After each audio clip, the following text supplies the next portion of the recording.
What? We know. Module 12 and module 13. Okay. Right here.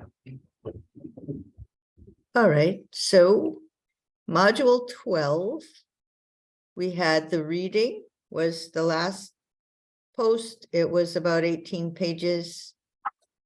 There was an outline here. And the talking points are connected to the outline. And I started out with a quote that said that the interviewer, the journalist, asked a member in the George W. administration of he questioned something that Karen Hughes said, and the aide said, people like me, the journalist, were in what he called the reality-based community, where people believe that solutions emerge from a careful study of discernible reality. And so Mr. Susskind said, well, yeah, the Enlightenment principles and empiricism. So you make your conclusions based on facts. And he said, that's not the way the world really works. We're an empire now. And when we act, we create our own reality. And while you're studying that reality, judiciously, fairly, as you will act again, creating other new realities, which you can study too. That's how things will sort out. We're history's actors, and you'll be left to just study what we do. So I want you to think about, are there indications that there are people who want to make, build an empire and create an alternative reality, not based on facts, but based on empire building, right? So that's what you want to keep in mind while you're reading. We're going to talk about humanism versus anti-humanism. What is humanism? And I'm going to ask each of you individually to tell me what you got out of this reading. Okay, so I'm going to start with Destiny because she has to leave. So what did you get out of the reading, the Corliss Lamont reading about the history of humanism in the United States?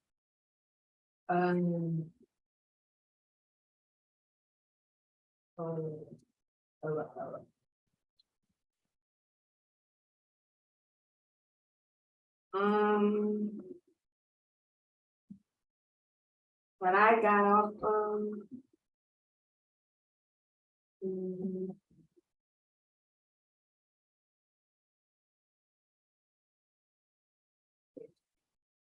Okay, that's just to remind you, there was a 26-page reading. yeah, I know.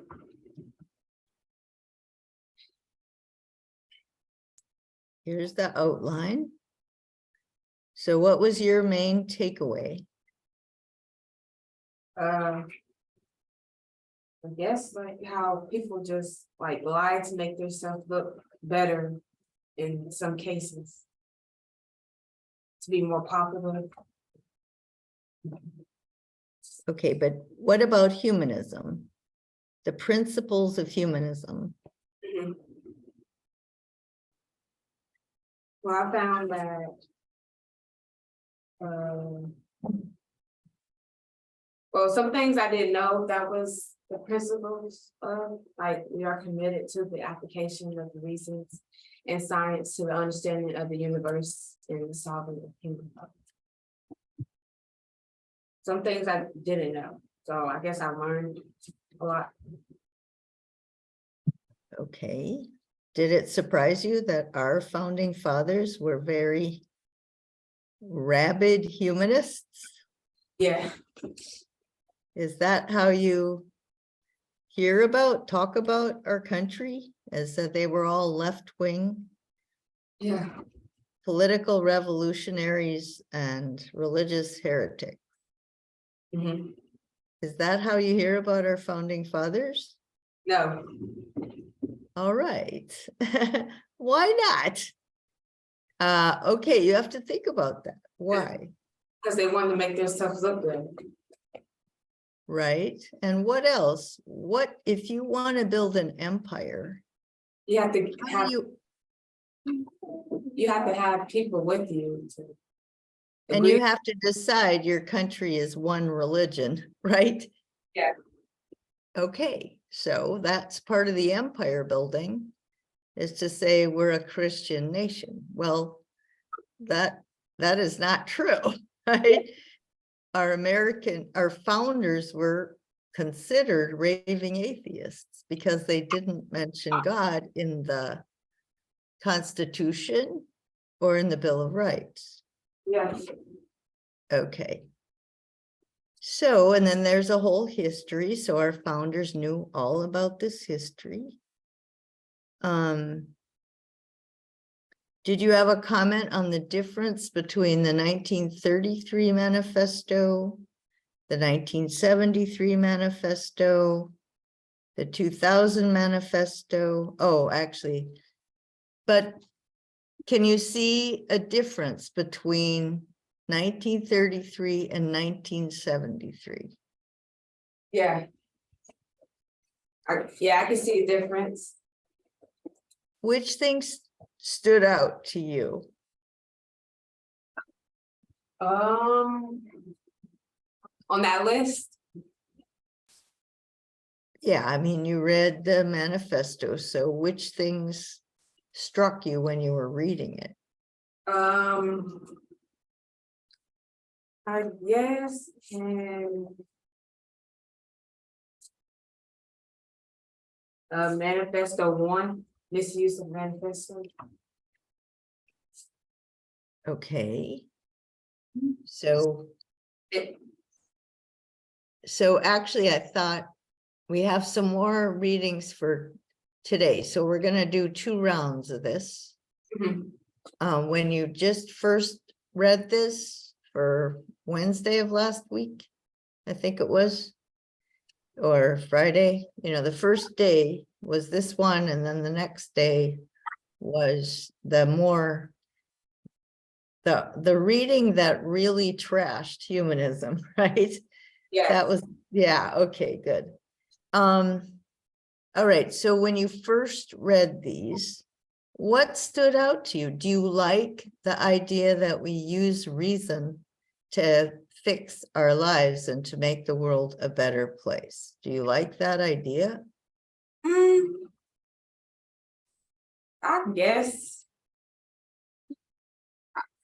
It depends on what the reasons are, I guess. Like, is the All reason valuable, truthful, or is it not truthful and it's going to affect people in the future? Okay. And for next time, we're going to read Martin Luther King Jr.'s letter. So it's his manifesto, really. Yeah. So I do think that as an African American, Yeah.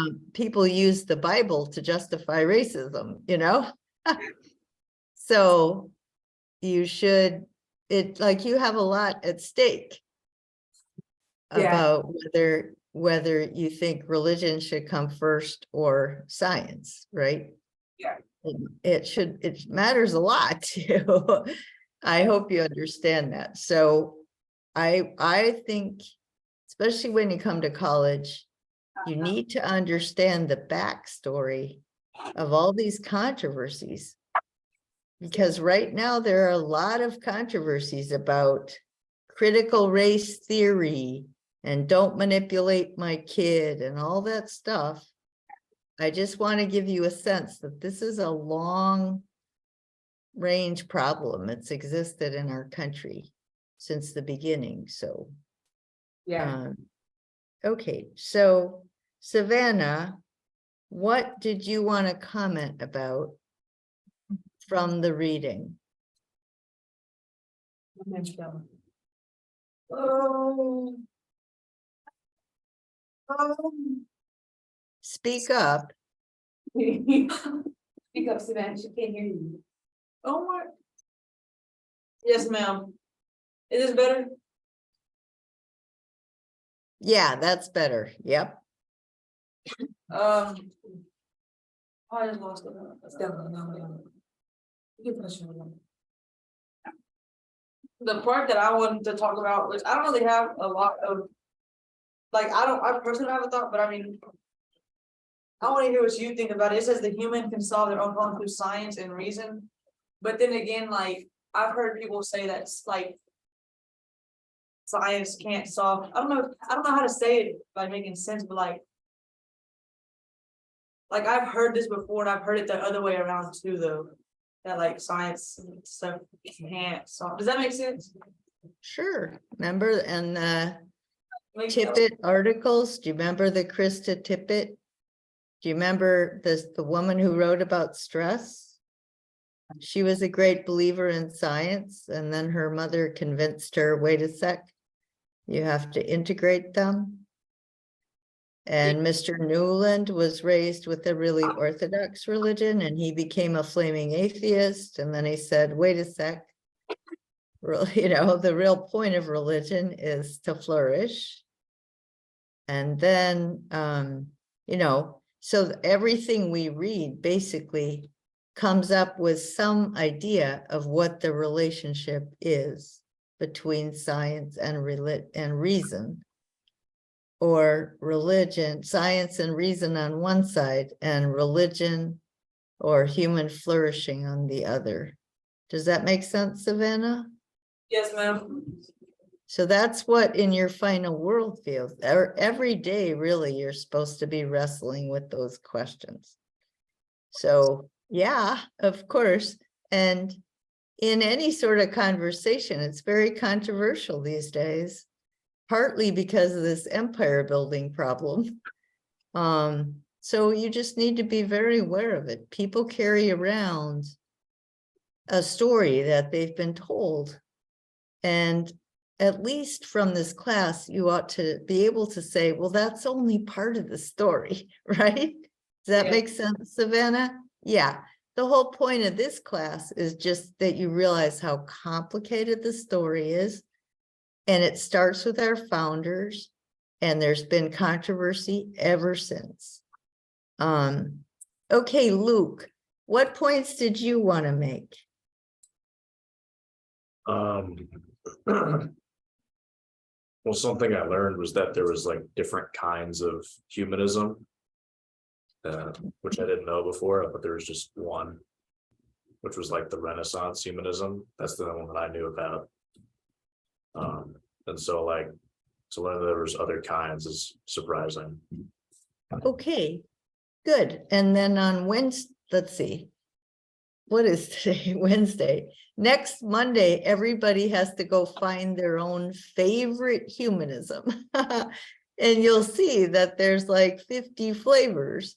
There's African-American humanism. There's medical humanism. There's, you name it. So I'm glad, you know, if that's what struck you, then I'll tell you it's all over the map, but humanists are okay with that. They don't want a doctrine, right? They don't want a box. Does that make sense to you, Luke? Yeah. Okay, good. Anything else? But that's about it. Okay. What about you, Weston? So for 6F on, I believe it is this document. Can you scroll down? Which one? 6F. 6F. Okay, I didn't hear the 6. Oh, I'm sorry. That's okay, isn't your fault. Okay, 6F. We need a new view of religion. Traditional religion encourages dependence rather than independence, obedience rather than affirmation, fear rather than courage. Religion is, has become concerned with social action. We must save ourselves, develop ourselves. Which I mean, I totally agree with. I think that God, or any ruler for that matter, shouldn't want fear from their subjects. I think that any sort of religion or, I guess group establishment should be empowering to the people it's supposed to serve. Good. Okay, can you see how the previous readings for this class are connected that? Remember, again, Mr. Newland was raised on fear and he gave that up. And Mr. McCullough studies revenge, and he says there's a science of revenge, and that religion, when it advocates forgiveness, it actually advocates a healthier mental health and brain physiology. Does that make sense? That does make sense. Good. And this again is going to be a major theme throughout the class. And so the class does have these readings that I pull from a lot of different locations, but they have a common theme. And so that's what I'd like you to learn to do, because you're grown-ups. You should be able to read all sorts of grown-up stuff. And I want you to get in the habit of integrating it, like figuring out, what is it that this person isn't saying, right? What did they leave out? That's really important. So much of polarization in our country is people only have part of the truth. Okay, so that's a really important issue. What about you, Brady? What did you pick out from this reading? I agree with Weston. The one the 6F that Rodney was talking about, it says traditional religion encourage dependence rather than independence.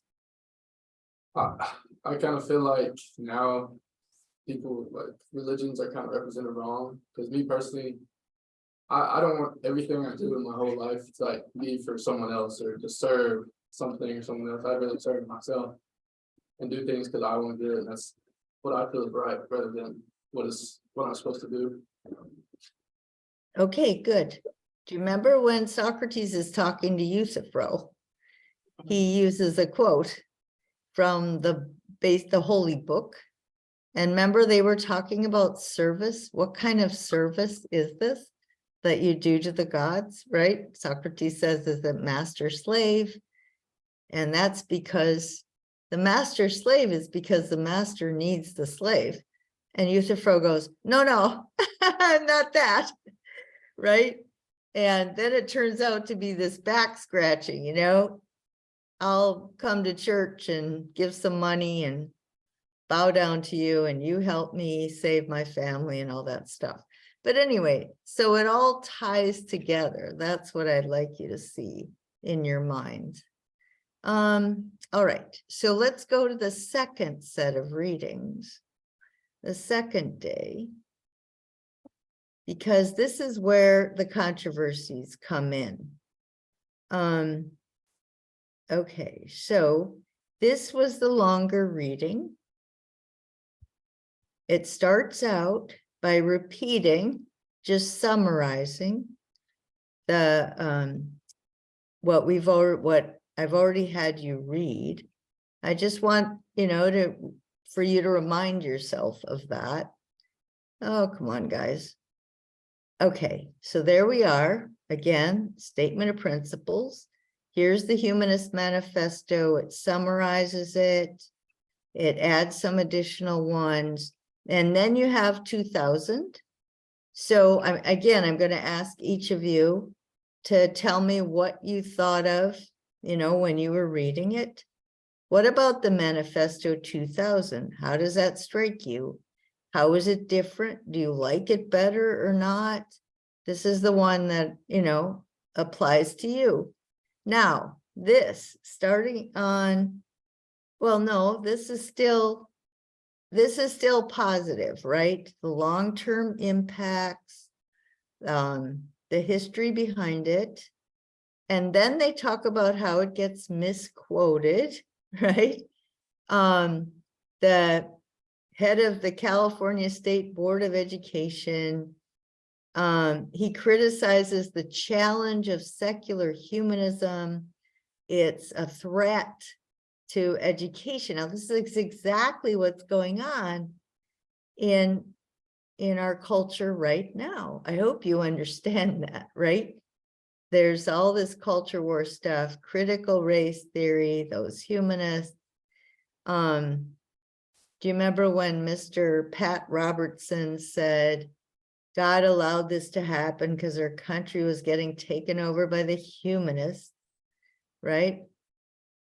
Humanism has been made the scapegoat for evil in much of modern Christian apologetics. So somehow humanism is Adam, defying God. So it's the same thing. He's playing God. So the humanists are trying to replace God. All right, I want you to think about that. Let's see. And what I'm going to do, then there's the Quakers. My husband's parents were Quakers, so I'm pretty familiar with that. I want to go to this section here. This is where they really lay into humanism, right? Page 14 to 17. What did you guys think of that? Okay. Anybody want to start? Because I am going to go one at a time. Does anybody want to start with their reaction to this?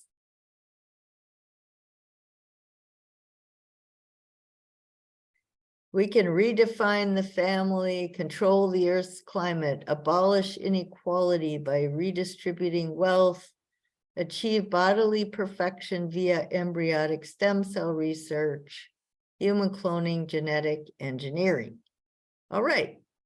The Garden of Evil, the serpent produced the original humanist manifesto.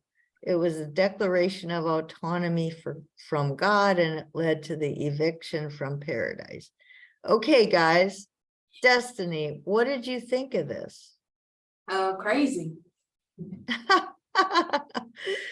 Okay, do you think people believe this? Are there people in our country who would basically feel comfortable with what this guy is saying? Probably, not in this world. Well, it's in the news actually, so you could, I don't know, again. Did you pick out anything in particular that you thought was particularly offensive or wrong or? It said we can redefine the family, control the Earth's climate, abolish inequality. That's kind of good. So go ahead. Much that seems perverse in our culture is really only the secular humanist philosophy being put into action. I mean, think about this. From the humanist point of view, like Weston said, we want to use reason and science to help humanity. Yeah. And these people are saying, no, this is the cause of our fall. And we're being, we're trying to replace God, and we got to get back to prayer, right? And God. So what do you think?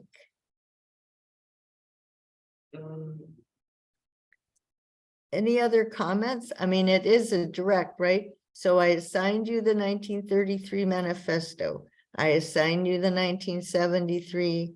I assigned you this 2000. And so you've read this stuff, so you know what this guy is talking about. So do you have one other final remark? No, I don't think so. I just think this man is a little crazy, but that's about it. Okay, because these people are dedicated to fighting against humanism, right? Yeah. they're activists, they're involved. And Yeah. you should check out political campaigns, because politicians take polls. What do people want to hear? Okay, and so this is affecting our political life a lot, right? You might think it's crazy, but it is determining elections, as a matter of fact. This is polarizing, right? And particularly you should remember who our founders really were. Like, they were humanists, as a matter of fact, you know? So keep that in mind. Yeah. What about you, Savannah? I would just have to agree with Destiny like that. It's crazy. Well, let's see. I'd like you to try to find something in the news that you think is influenced by, you know, somebody thinking like this. Because if all you say is it's crazy, that's fine. It's just that you should know it's having a big impact. That's the main thing. Yeah, I mean, there's lots of nutcakes around, but they don't have power, right? yeah. The problem is that this has turned into a real power struggle.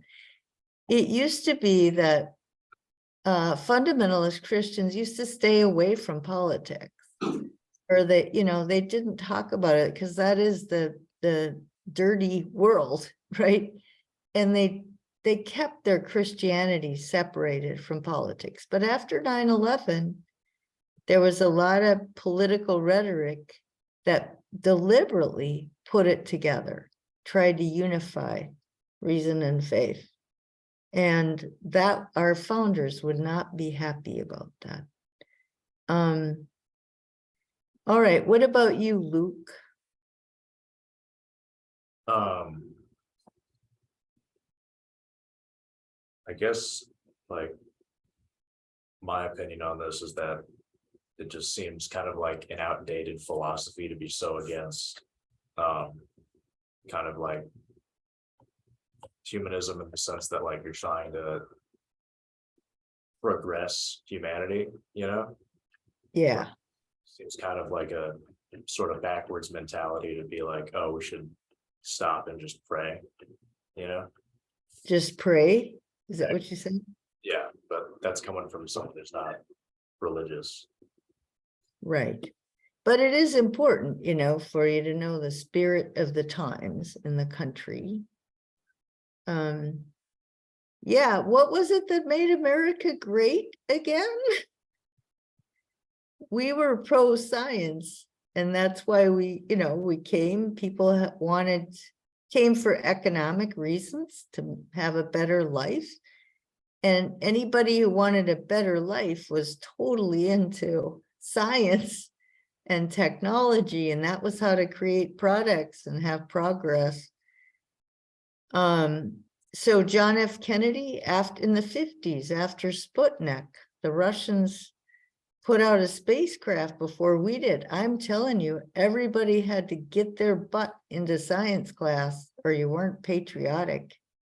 And you know, we're going backwards. So we're very typical of an empire in decline because we're trying to hold on to the past. And if you read about Sarah Huckabee Sanders and what she's doing as the governor, do any of you know about this? One of her major thrusts is to make education supposedly more free, but it means lower the quality of education, honestly. It's pretty scary. Yeah. Why would you want to lower the quality of education? I mean, that seems like the kind of thing that would only like lower social mobility or economic mobility. True. Do you think they're resigned to the fact that we're going to have a permanent underclass? And I- if you don't, I don't know, and if you don't educate them, then they will have to admit they didn't qualify for the jobs.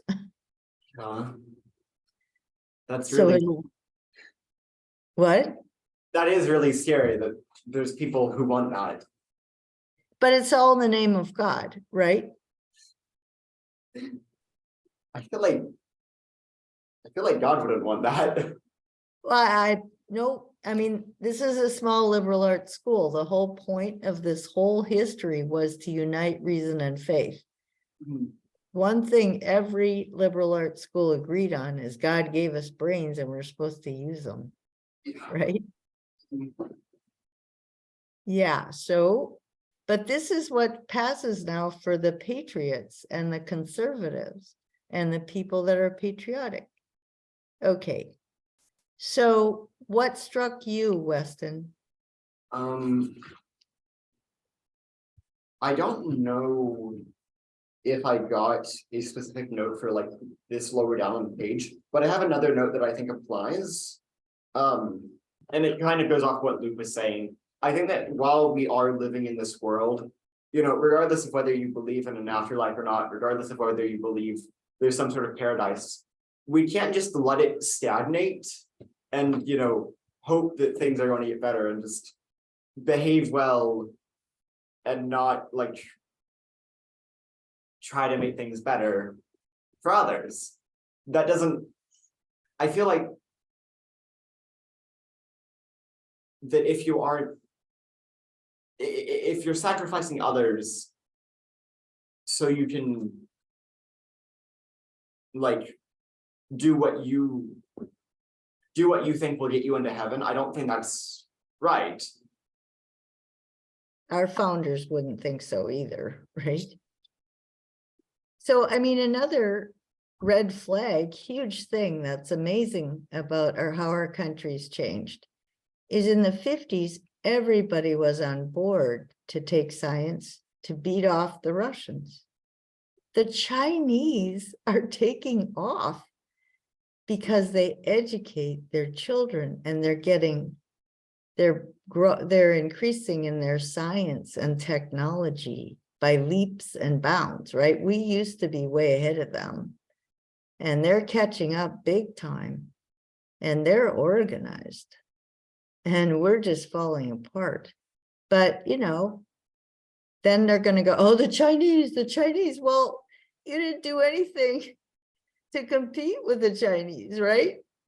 So you shouldn't feel threatened by them. I mean, they're humanists. They're humanists, no problem, right? Yes, that makes sense. Yeah, they don't have any problem using reason to improve the human condition. And we're going to do Confucianism starting next Friday. So you're going to understand that. And I do have some readings from the news about China and a list of their belief system, their principles. And you really need to think about this because your life is going to be very affected by the relationship between the US and China. So as an older person, I do want you to realize how differently we're reacting to China's advancement in science and technology, as opposed to how we reacted when Russia, you know, was the first country to put a spacecraft out there. What about you, Brady? Which thing struck you from this reading?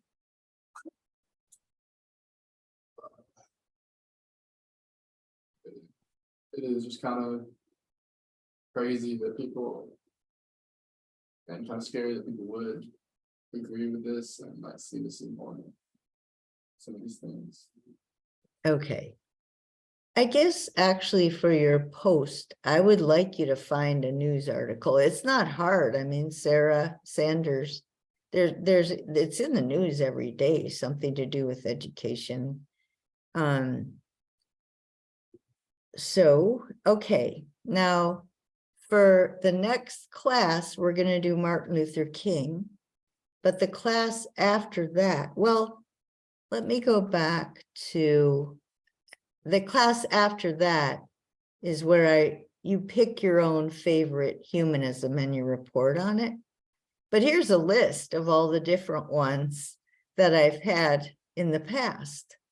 Humanism in the arts, humanism in politics, humanist psychology, blah, blah. It goes on and on. So just so you get a sense, when anyone, when people talk about humanism and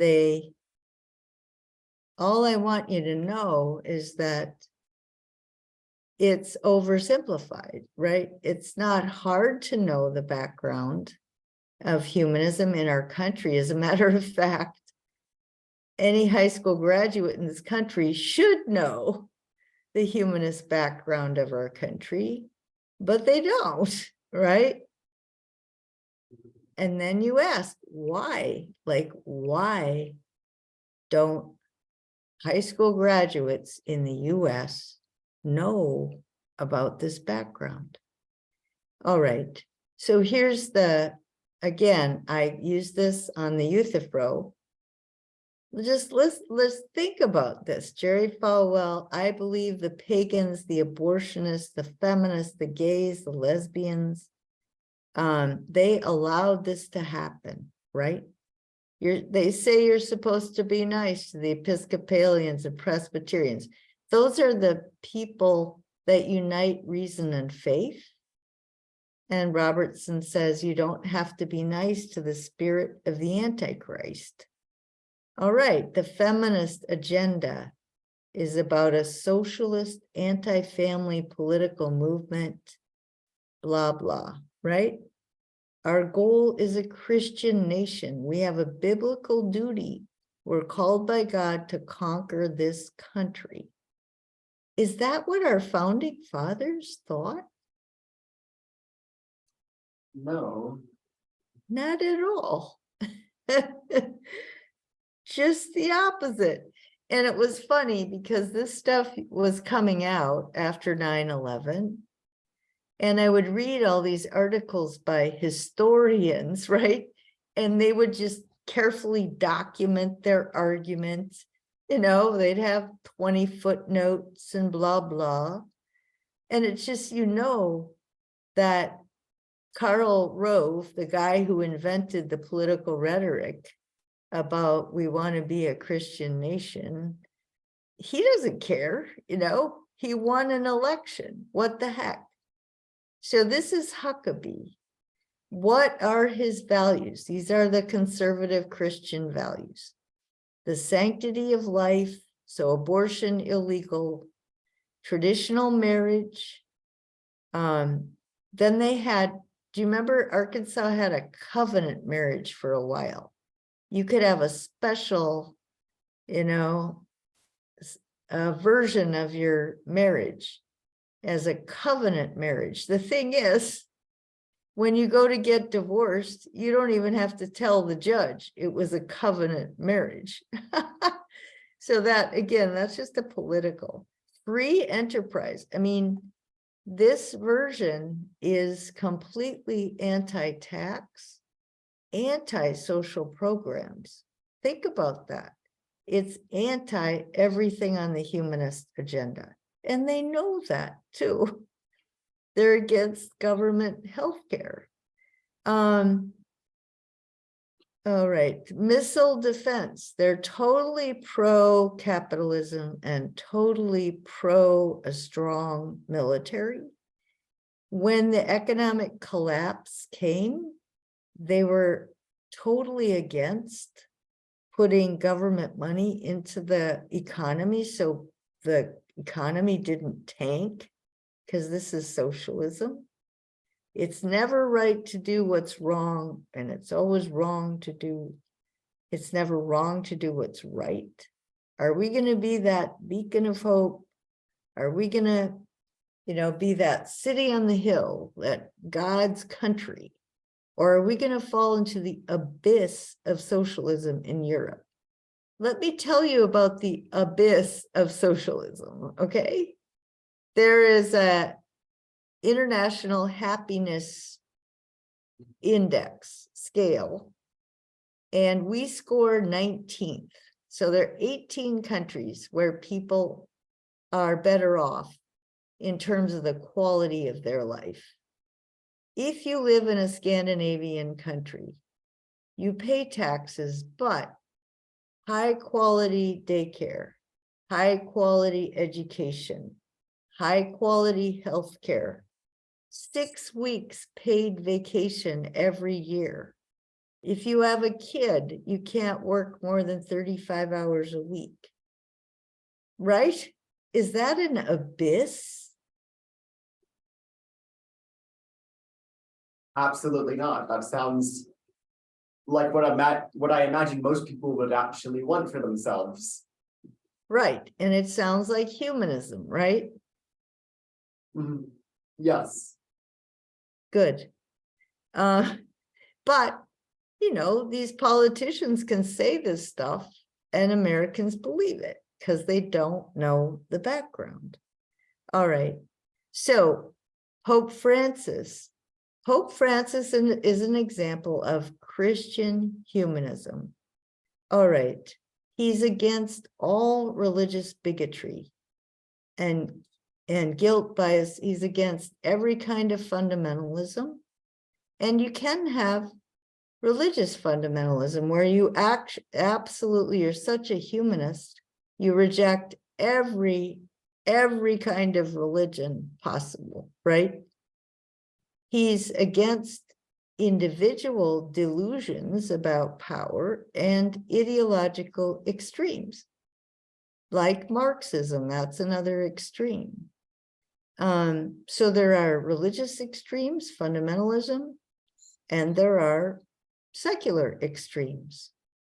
He rejects partisan bickering, and politicians should work for the common good. Stop punishing immigrants. Foreign policy can't be guided by might makes right. The golden rule should guide the policy. Stop the global arms race. End the death penalty. Address inequality by creating good jobs. And this means taxing, working between the government and the private sector, public-private partnerships. Stop ignoring climate change. All right, so this is the union of reason and faith, and that's a humanist, but it's not, it's also a version of Catholicism. Now, here's all the things they fight about. So I'm going to read this, but I want each of you then to pick, you know, which ones strike you the most. But it's amazing. This is the polarization in our country, is that we have two brands, right? They aren't just political brands. They're incredibly different worldviews. And I want you to work out your worldview so that you can figure out, like, where do I stand in relationship to these extremely different positions? Prayer in the schools, teaching science, the relation between facts and values, the relationship between the business world and regulation for distribution of income, character building, temperance, you know, all the virtues, the laws. I mean, having laws that distribute resources as opposed to keep the government out of it.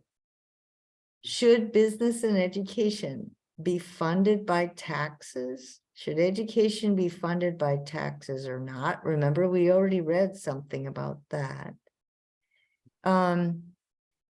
Charitable giving versus taxes. Are we supposed to solve our problems with charity?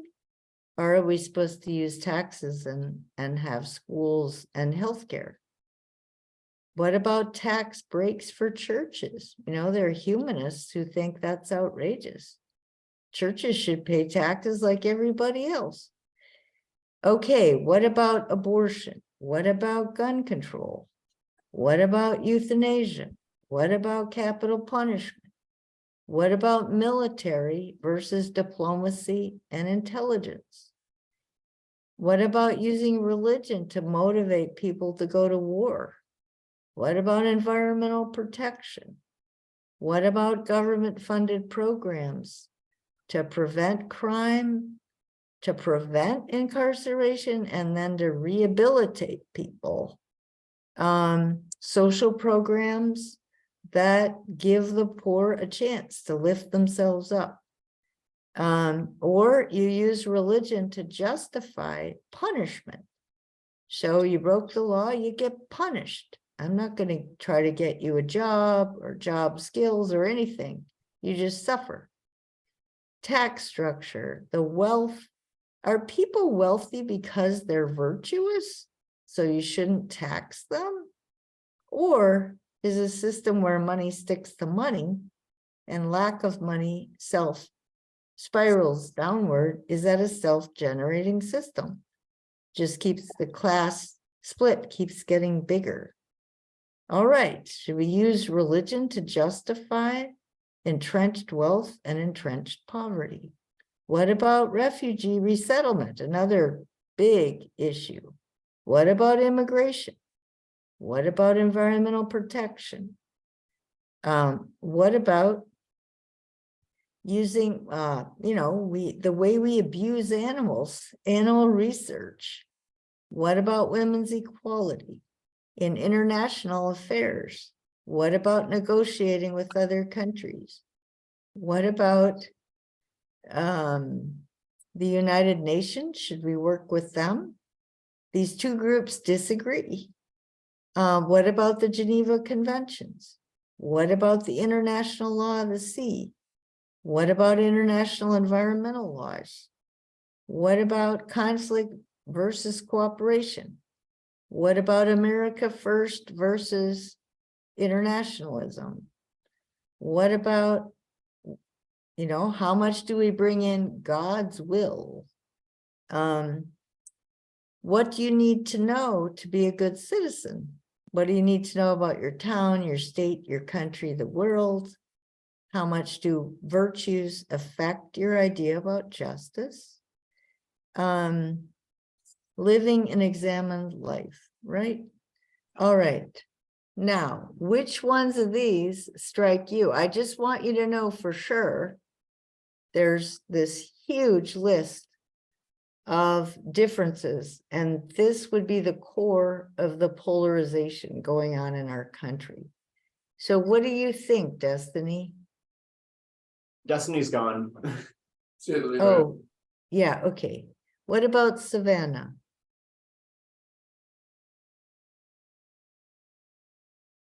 I don't have no thoughts. Have you ever been in a discussion with anybody where they're arguing for any of these things or against any of these things? Not that I can think of. Okay. What about you, Luke?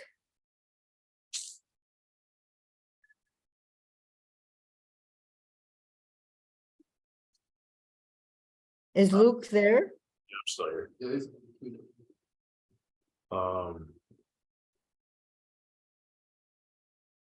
I mean, I've definitely talked with my friends and stuff of like our opinions on stuff like the separation of church and state. Because I do have like friends that are more religious than me, and so they think that God should be kind of this ever presence in everyone's life. And but obviously I disagree with that. Okay. Do you ever? I mean, everyone knows that people disagree completely about what kind of life you'd live with God at the center, right? Yeah. So, do you ever ask them that? I'm just curious.